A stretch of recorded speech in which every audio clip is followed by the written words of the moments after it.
Hey everyone, welcome back to our podcast. So today we'll be talking about Black maternal health and then also how race comes up in some of the disparities that is present within the medical field. So my name is Lavette Aza. I'm Jessica. My name is Khalil. And I'm Diana.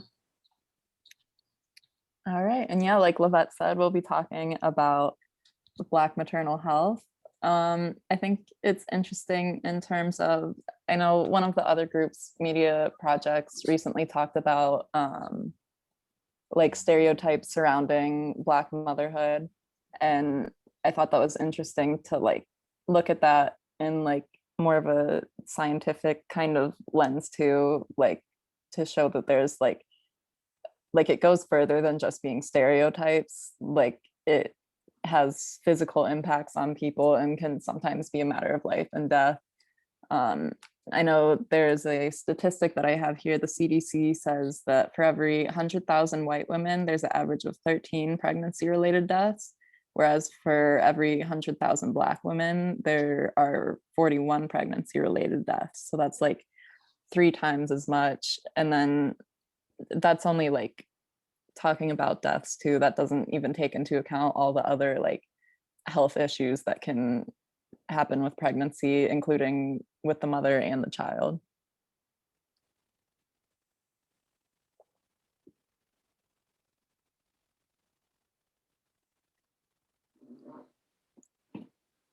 And that just shows like one of the ways too that like ways that sometimes racism can be like unique to Black women, as opposed like that's something that Black men don't have to go through. Yeah, so there's this movie, I think it's called a movie or maybe it's like a documentary, and it's called When the Bow Breaks that we watched in another class. And so I'm just gonna read the quote that it has here. So it says, "What's behind the low birth weight and premature birth for African American babies is the unequal treatment of African Americans in American society. In other words, racism is taking a heavy toll on African American children even before they leave the mother's womb," which I think is interesting when we talk about things like infant mortality and how high that is for Black women. Even in Columbus is one of the highest rates of like infant mortality for Black women. And I feel like when we get to the root of that, these disproportionalities that we're seeing is not like just because of biological means. It's really just the unequal treatment, the inability to access of like good medical care that Black people have because they're forced into these spaces, these carceral spaces, where they're just not able to access these things. And I think it's just interesting, like how racism really can be life or death, like, which isn't a surprise, but it's just like even like people who have never been born are experiencing racism, basically. Mm-hmm. And I think I think I watched the same documentary you're talking about. And within this documentary, they basically did a study over several decades, actually, in which they found that Black babies were born more malnourished than white babies. And I think it's interesting because it shows that racism has become biological, and it affects not only lower class Black people, but it transcends, class. So within this study, they used a lot of middle class and upper class Black women who had successful careers, and they found that their babies were still malnourished.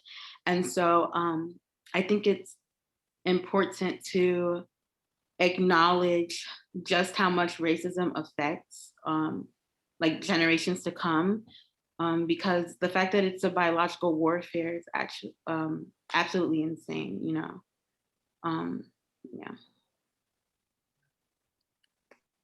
Yeah, that's very interesting. I mean, the question that comes to me when we're talking about this is obviously what can we do to kind of prevent that from happening? Of course, we don't know the answers to that because we attempted multiple times to figure it out, but we couldn't. Um, so I mean, I'm learning. I really didn't know much about this sort of topic before, and I'm already learning about it. But my question would be to anybody that knows is that, like, what are the true reasons for this, um, I guess, malnourishment of Black children before they even enter the world? Because you guys can say like it's racism that the mother experiences, but like what in racism? Because racism is vague, it's huge. There's different types of it. What is it, like what is the true reasons for this um big gap between Black children and white children, for example?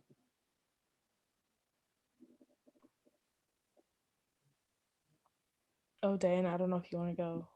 I saw you on mute. Yeah, and then I quickly realized I didn't have an answer, so you can go Okay. ahead. I think that there's a lot of things when you talk about like what exactly is it? Like there's a lot of different forms of racism that you can bring in here. If you want to talk about like environmental racism, like what are these pregnant women's like eating, I guess, like as they're going through that journey, like what is most accessible? I don't know if we talked about it in this podcast or maybe I talked about it in another class, but like that's like a really huge thing. Like what is available and what can they afford? When you talk about how Black people are forced into these low socioeconomic states because of racism, Jim Crow, they really couldn't build up like their, I don't know what it's called, their like wealth like white people had the opportunity to do. Or when you talk Mhm. about like the fact that honestly Black people, the biology of Black people was just so misunderstood. Like the whole OBGYN field like is so bad because of how little like the Black woman body is understood. Like even if we go back to Sarah Bartman, I think I talked about this maybe back in the first podcast, but they would do like essentially they thought her body was a complete freak show. She was like an African woman and she would go I think it was with a European doctor, and essentially they would showcase her body and how like weird it was just because it differed from that white norm. I guess that's kind of what we're talking about in class like right now, like that white norm, and because it was different from it, like they were just Black people were just seen as abnormal, or the fact that they thought that Black people had short like smaller skulls, which was not really true. But it was just so many different like misconceptions about the Black body that it's like you can't really just apply everything to like everybody. Like that doesn't really make sense. Like even I don't know how to explain like that point. Like um okay, so a different I guess approach of understanding this is like when you think about how diseases show up in Black people versus white people, like it's like very different sometimes. Like even like with skin diseases, like it's not gonna look the same on me as it would with somebody who's very fair. Like maybe it'd be red on them and maybe with me it'd be like a little bit purple. Like I don't really know. But there's actually a doctor who came up with a whole different book that kind of compares the two. But I think it's just a lot of things of like um yeah, all of that, but then also really fast, um I think that it's basically like that fear also, like Black people are just treated so bad when you think about things like Tuskegee, or like forced sterilizations was like a really big thing for women in like the OBGYN field, and how doctors would actually coerce women, saying that basically if they don't get a forced sterilization they would end their pregnancy, like stop care like right in the middle of their pregnancy, which was actually crazy. There was actually this doctor who I was specifically looking at that did that. I think his name was, I think it was in the Walker v. Pierce case.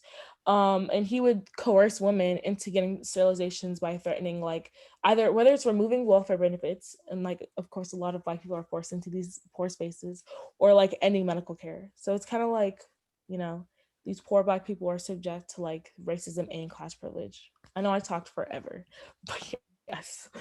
No, you're fine. And kind of going off of that and to answer your question, I think at least in terms of the reason, like Lavette said, it can be environmental, and we know about how like in like red line zones, Black communities tend to be in areas where there are higher pollution, and we see that within these communities they have like higher rates of like cancer and, you know, like so many other things. So it could be that. I don't know the exact answer, but yeah, that's what I'm thinking. But on top of that, like I said, they did do research on women that were from higher classes that didn't have to live in areas like this, that had access to healthier meals and a healthier lifestyle. And they still found these things within their newborns. And so I think it just comes down to the stress of racism. Um, because what am I trying to say? I think like it's obvious that regardless of class, like we've seen time and time again in these videos where people can't even access like their own buildings, or you know, like they're being stopped by their neighbors like, oh, I don't remember you living here. Or, and I think it just has to do with that stress of like racism. I was reading a paper where they said 64% of Black women think about their race constantly. And it was like there was a bunch of them. It was like within that, I think it was like 80% of Black women think about their race like at least like 3 to 5 times a week or something. And then like 64% think about it constantly. It was like there was a breakdown, but you can imagine how that can take a toll on someone. And why their babies will be born malnourished. And so I don't know if that answers your question, but I think that's the why, like why it's happening and Um, how racism ties to that. I don't know. mm, Yeah. that makes a lot of sense, Diana. If because there's a term actually called weathering that basically talks about how the stress of racism will actually impact Black people over time, and that can actually have like real serious implications on their bodies. Like I remember the worst time that and this is just a personal thing, but like last summer when there a lot of like Black Lives Matter things was going on, I actually was so stressed like with school. Like on like a real note, it was really hard to focus because I was constantly so stressed. Like, oh my God, like there's really high racial tensions right now. Like, can I even like walk by myself somewhere? Like, you know, I'm just hearing all these things about KKK rallies. Like, it's just very, very stressful. Like, or even like in class when we're talking about this, like, is there really a way out? Like, that was like real stress. I was really sitting there with like the weight of the world on my mind. Like, dang, this is really, really complicated. Like, it really is like I feel like a really big thing. And I mean, there's a whole scientific term, it's called weathering. And it actually plays a role in a lot of Black women. And also, I know you're talking about how like in women who have access to these things, it's still an issue. If you look about Serena Williams, she actually went through the entire thing. When you talk about like racial bias in medicine and the fact that Black women's pain is literally never validated, but it's always weird because white people's pain always is. And the fact that, and that's actually why the opioid pandemic, or the opioid crisis is actually going on, but that's a whole different topic. I just looked at this article where like she was explaining like her issues, like what she felt like she needed, and the doctors thought that she must have been confused because of her medication. And you know, turns out that she was right, and she actually did have blood clots and things like this. And when you talk about like people like this racial bias that people already have, not to mention if they're in locations where they can't really afford the best doctors, or maybe they can't even afford like you know to be going to the doctor often, or they can't like you know all these just different systemic things and how bad the medical field is because it's so expensive. But yeah, I just think that that's like a really good point. Like it's not just poor women, like racial bias can kill people, and it really almost killed Serena Williams. And you know, I think we all know her name, and Yeah, she's definitely has some money. for sure. And I think that going on top of that, like the US is known for how stressful the racism is, because racism does show itself differently in like different countries. And I might have brought this up before, but I went to Cuba in like 2018, and it was very interesting seeing how racism played out. But I will never forget, we met up with this lady, and she was telling us, she's like, I really feel for you guys. And we're like, oh, okay, you know? And she was like, yeah, we see it on TV, we see the racial tension. She's like, we have it here too.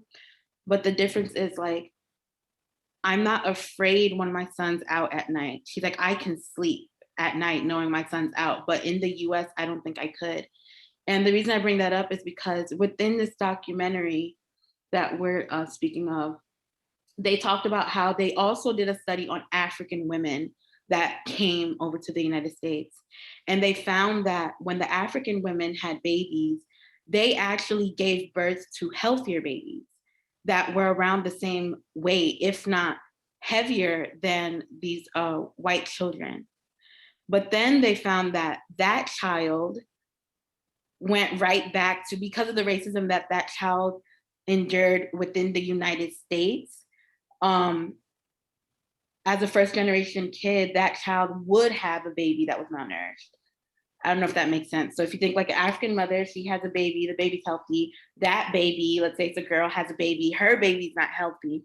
Or they found that if an African woman was here for over a year, she too would have a baby that was malnourished. And so I think it does come down to the stress of racism, and more specifically, the stress of American racism. And so I think that's another interesting note. Yeah, that's very interesting. So I guess to summarize, the answer is if you're black regardless of what class you're in. You'll feel the same or similar stresses in life, I guess. Am I right? Yeah. Hmm. That is definitely interesting because I think it's really interesting that that study like made it a point to like talk about the socioeconomic statuses too, to like, I don't know, I feel like that's like important to show a lot because that does show like it isn't necessarily just related to like being poor or something. Like it's literally a direct product of racism and like the stress induced by that. And I think that's really interesting to see in a study. Yeah. Love that. What was the term you used again for like how stress can affect your baby Weathering, I think it can affect like just your health in general, but health? mhm. Okay, weathering.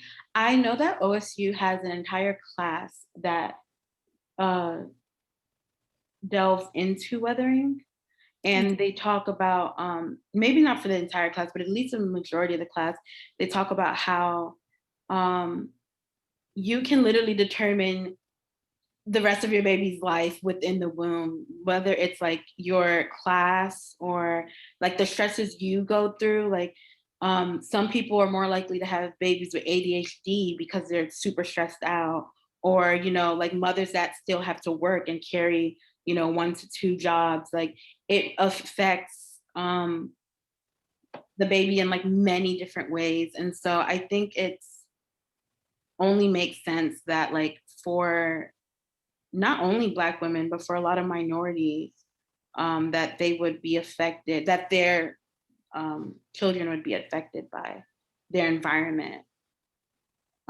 even beyond racism. I think it's interesting. In another class, we actually talked about how racism, like, can actually be a feminist issue too, because of the fact that when you think about it, like, racism impacts the way that women are able to successfully have and raise kids. And I never thought about it as a feminist issue. I guess this is kind of like a tidbit to kind of fill up like space, honestly. But I thought it was interesting. And then also, I don't know why I always go back to this article, but the Coates article that we read, I really just feel like racism was truly like what created like race in America, and the fact that it was through like policies and things like that. Like even another class also, there's this law basically, and it was within the SNCC genocide in Mississippi pamphlet, and it talks about it's called House Bill 180, and basically Black people were like imprisoned for having children in a way that white people didn't want it to happen, basically. And it was kind of like if they had kids without like being married or whatever, which I think now is way more common.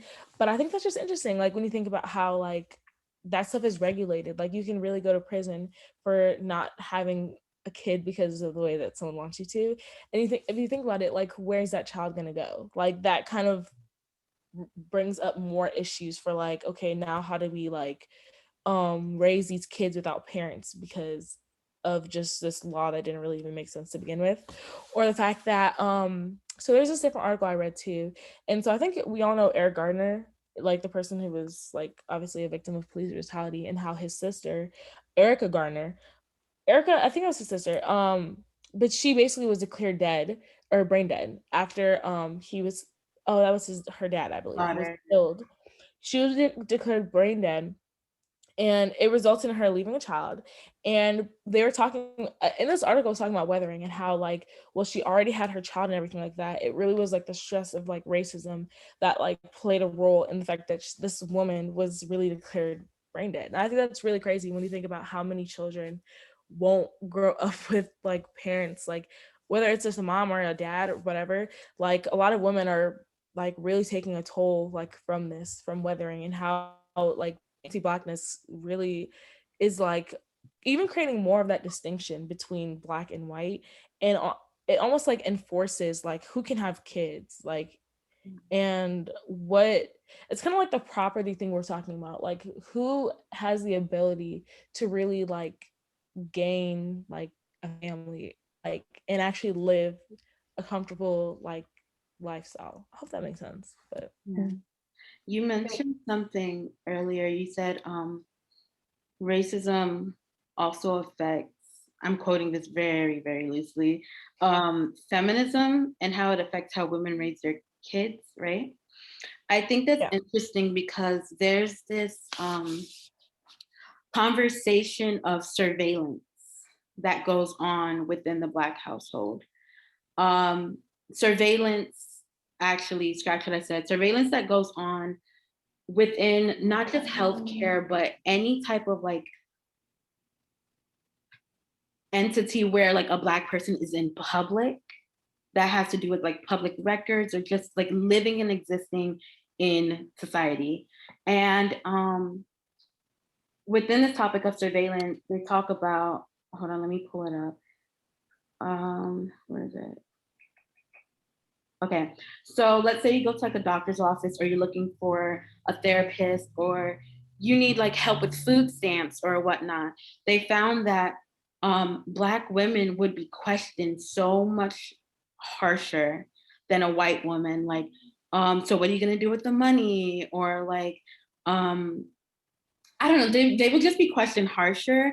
And the Black women found that they almost had to open up their entire life story just to be given, I don't know, like food stamps, you know. Whereas a white woman can say, hey, I just can't afford it. Here's the money, the amount of money I make a month or a week or a year. Like, I need food stamps. Whereas a Black woman would have to say, like, yeah, like my dad died, or, you know, I'm struggling, like the lights are off. And they would force these, like, almost, they would force these women to relive their trauma in order to give them something they could have just gave them, you know, by saying they can't afford it. And we see this with, if any of you are first generation, your like when you're writing your letters for college, and you almost have to throw in that, a lot of us, I don't know, had to throw in that sob story, like, hey, I'm first generation, I'm, you know, token minority, you know, like you have to put it out there because you almost have to like relive your trauma just for them to feel bad and let you in. So this is like the concept of surveillance, and it goes deeper. But I came across an article, and it says in reference to like Black families taking their kids to pediatricians. It says minority parents more often were asked about violence, smoking, drinking, and drug use. Hispanic and Black parents averaged significantly fewer telephone calls to the doctor's offices than whites. Providers significantly less, the English is very bad for this. Providers significantly less often referred Hispanic and Black children to specialists, 11% for Hispanic and 17% for Black children, which is outrageous. Like, doctors were not referring these kids to like 11%.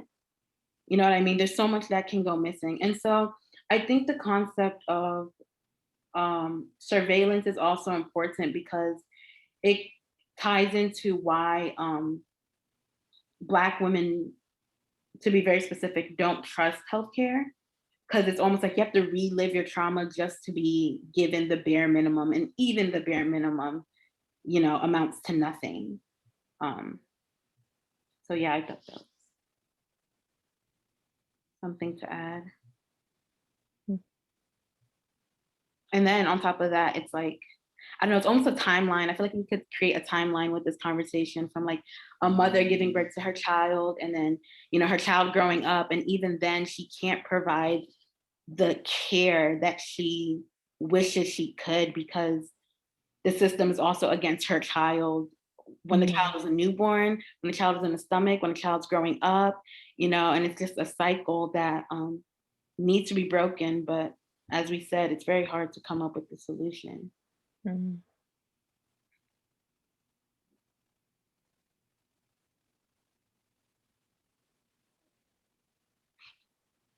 Yeah, I don't know. It's kind of weird because it's kind of like, okay, like, what do we do?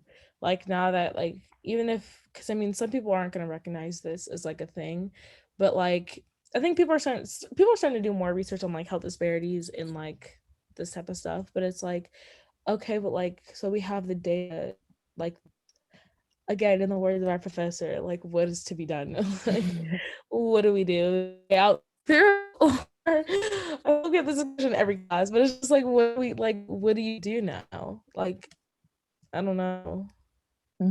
I think it's especially hard to think too, like we have all of these statistics and like all of this proof that like there are so many health disparities like this, and like this is kind of stuff that's been like, I don't know, the scientists have known this for a while, but I don't know, like the fact that there still hasn't been, I mean, I'm sure there has been like probably some baby steps kind of, but like the fact that it's still such a big problem and hasn't been addressed on a large scale, I think is just like disturbing. I have a question actually. Do y'all think that so I feel like I don't know how to explain this. Like, when you talk about things like capitalism, and well, I don't know if this is even capitalism. I'm not sure, but like, I feel like the world runs essentially on like exploitation of like Black bodies, or like this inequity essentially. Like, and when we talk about like how whiteness kind of, like, white people use Black people in order to kind of create their race in a way, like, this is like another form of that. Like, the fact that Black people can't really get like as good of healthcare is, it's kind of like another form. Like, when you talk about like things about whiteness as property, like who gets to do what or whatever. So it's kind of like, do you think that people actually even want to do this? Because this is like another way to kind of like reinforce whiteness by subjugating Blackness, if that makes sense. Hmm. Oh, hopefully that made sense. I kind of feel like they don't want to. Like the healthcare providers? Yeah, I mean, Like, are you saying like since like, I mean, like it's basically ran by a lot of white people now, but like they aren't, I don't know, it's not on the top of their priorities to like fix the problem for Black people. yeah, so I feel like, I don't know if it was like the last podcast or the one before, like I think it was Khalil who said something about how like, well, we have to like recognize that there was a lot of like white like politicians like in legislature. So it's kind of like, how can you like rely on someone who kind of benefits on your downfall in a way? I kind of forget exactly how he phrased it, but it was something like that. Like, so if it's like a fact of policies, like, I don't know if that really makes sense. I don't really know how to explain it. It makes sense to me in my head. It I makes feel like I kind of get what you're saying. I don't know. It makes me think of something too. I think I just saw like a TikTok that Lizzo posted or something the other day, but it was like her saying, like, I don't know, giving some example, like if you ask a room of white people, like if they would want to like switch lives and be Black, like no one would say yes because they all know like all of like the system, but like how racism just works against them. So it's like, I don't know. I guess that made sense, like that it applies in my head, but just that like I don't know. Everyone knows it's happening kind of, but I don't know. Yeah, no, I understand what both of you guys are saying. It's like at this point, it's kind of hard to say that nobody's aware. We've Yeah. we've had years of saying, oh well, people need to be taught, people need to be taught, but it's very much so like acknowledged, and it just comes down to, do people really want to make change or not? And so to answer your question, Lavette, I think no. Sometimes I feel like it's conscious. Sometimes I feel like it's subconscious. It's just like implicit bias. Like people don't really understand that they're um like what they are doing is adding on to like racism within healthcare when it comes to providers. And so yeah, no, I think some people deliberately just, they would look at a Black person and it's just stereotypes like, oh, yeah, she can handle that pain, or there's nothing wrong with you. And then some people, they just don't have the tools to actually like see that there's something wrong or see past what they were taught. So it just depends. I don't really think it's a one-tone thing. But I know you spoke about how like last year during the protest, how it took a toll on you. So I went to give an example of like how like we've been like having this discussion for months now with these podcasts. And I recently experienced, I think for the first time, like my own situation with like healthcare, and how like they really just don't give us don't care. Sorry, this is going on YouTube but yeah, I remember like over the summer I had a pinched nerve, which can be like, it's noted as one of like the worst pain you can feel.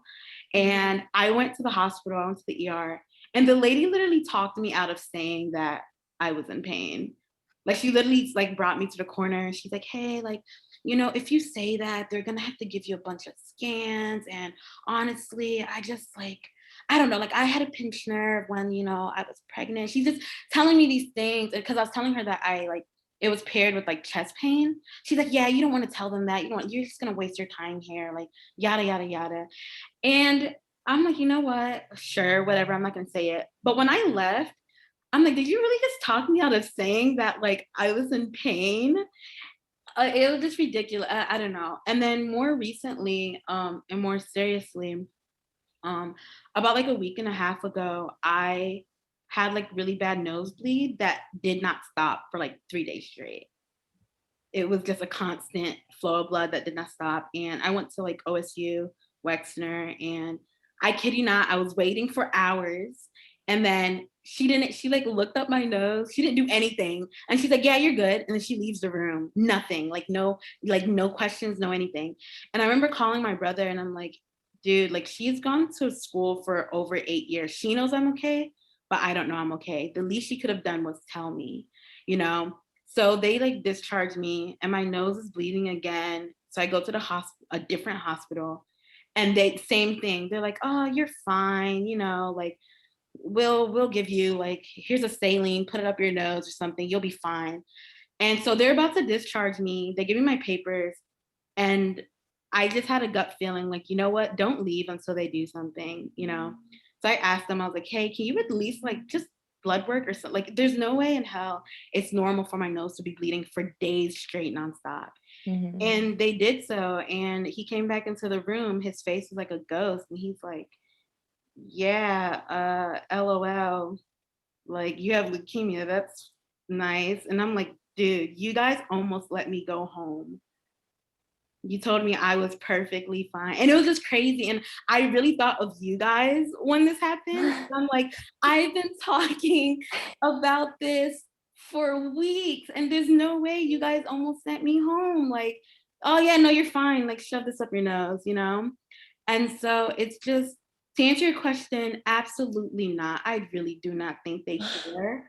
And it just depends, because I had two different experiences. The first time they didn't give a shit. The second time he was like, I'm not gonna let you leave this hospital until we figure out what's wrong with you. And he still almost sent me home. And I feel like that's the perfect example of like implicit bias and being like consciously and deliberately biased. One person, like, you know, but anyway, that was just my experience with healthcare. And just to think that like that hit close to home, but it's like that's happening to people all over. You know what I mean? And something needs to be done. But. Yeah, that was really deep. I think it's really like unfortunate that even like you had to experience it, and we've been talking about it like this entire semester, which actually makes me want to cry because it's like it's like the last one, and it's kind of like, damn, I'm sorry, girl, like that really sucks. Like it's just, I think like when we talk about things like Black Lives Matter and people like counter it with like All Lives Matter, that it just really bothers me because um like the inequities with how like Black people are treated within medicine, like you cannot say all lives matter without like first acknowledging the fact that like Black people do not matter in society currently. Like the doctors that saw you did not value your life, and that's really sad to even like, it might be kind of like whoa to say out loud, but like it's truly true. Like to not even like take your pain and your experiences seriously enough to run a test that they don't have to pay for anyways. Like they're literally like, it's not even their business. They couldn't even spend 15 minutes like sending you down to do tests or whatever. It's just crazy. And how like Black women have to keep fighting, and people like you who is a college student, up to people like Serena Williams, who literally, isn't she like in, I don't know if like tennis is like in the Olympics, I don't really know, but she is a very, very well off Black woman. And Right. she could not get like good healthcare. So it's kind of like why would Black people go seek healthcare when there's like nobody really is willing to listen to them? Like Right. it's just like, it's crazy and it's sad, I think. Yeah, for sure. Definitely. I guess that's kind of just an opinion. It's just like really like, yeah, messed up. Like Yeah. it's kind of crazy. But I think most importantly, and if you guys don't have anything else to say, this might wrap it up. But I think it's important that it's in conversation. And that is a step. And very clearly, we don't know a step towards what direction, but I think it's a step towards somewhere that we are talking about it and that we're making it known. And even if some don't listen, if even one person takes it into account, that for their patients and, you know, for themselves, whether it's like, you know what, yeah, like statistically, the healthcare hasn't been on my side, but I do want to get checked and take care of my health because I am higher risk due to my race, or just, you know, a doctor realizing that, maybe I have been very like biased, like, you know, let me do more research, or because doctors are always self-teaching themselves, they never stop, honestly. So I think it's very important to note that it sucks, but it's also beautiful that like we, especially our generation, like are having these conversations and we are making people uncomfortable with these conversations, you know. Yeah, definitely. That reminds me too of something. I'm a math major, so in one of my classes recently, our teacher like posed a question that she heard from someone else, which was, it kind of came off as a little corny, but like it definitely had a good message. It was like, how can I teach this math with some way to like stop like social injustices or something, which seems like a really weird question, obviously, because you don't like think of math and like social issues at the same time. But like, I don't know, I thought that was really cool to kind of think about, especially because like that's not something you ever think about talking about really in any other classes. So I really like that she brought that up. And like, I don't know, that just kind of shows that like how like whatever it is that you do, whatever like your career you're going into or whoever you are, like there's always something that you can do, some kind of conversation you can have to even make the smallest difference. I think even like with what you're saying though, like even I forget what the word is actually called, like with the phrase. Oh, I think it's artificial intelligence. I don't know if that's true actually or not. But like when you talk about like the fact that medicine is starting to go more towards like robots and things like that, like how do we program robotics to take into account like the differences within like the races too? Because I don't know how to explain it, but like when you're kind of creating these like um I guess these programmed ways of caring for people, you really do have to like take data from like a good diverse population of people. Like if you take data from like majority white people and like very low black people, like you could be only seeing one side of like the story. Like how do you always take into account diversity? Even like with the Human Genome Project, like they're seeing now that like whoa, like we need a lot more diversity in here because we're seeing a lot more diversity in Africa, but we have a majority white population that we took for the DNA, the Human Genome Project, where they sequence like DNA and things like that. So I think it's like I think that's like a really bomb thing, like the fact that even in math, it's kind of like, well, like how do we have like a cultural like incorporation here? Like I don't really know what that means because I have not taken anything past Calc 2, but yeah,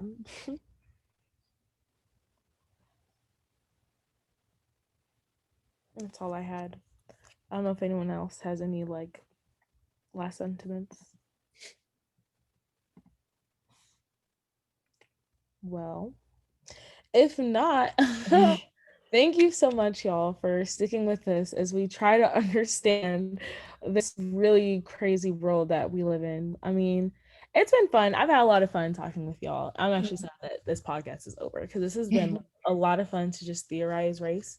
And like when I think about like my growth as well as like all of y'all's, like as we go through like understanding like and conceptualizing all these things in these terms and just like where do we go from. I think like even though we don't have the answers now, I think that like we'll all make really positive contributions like in the world in order to answer that. So thanks for watching, y'all.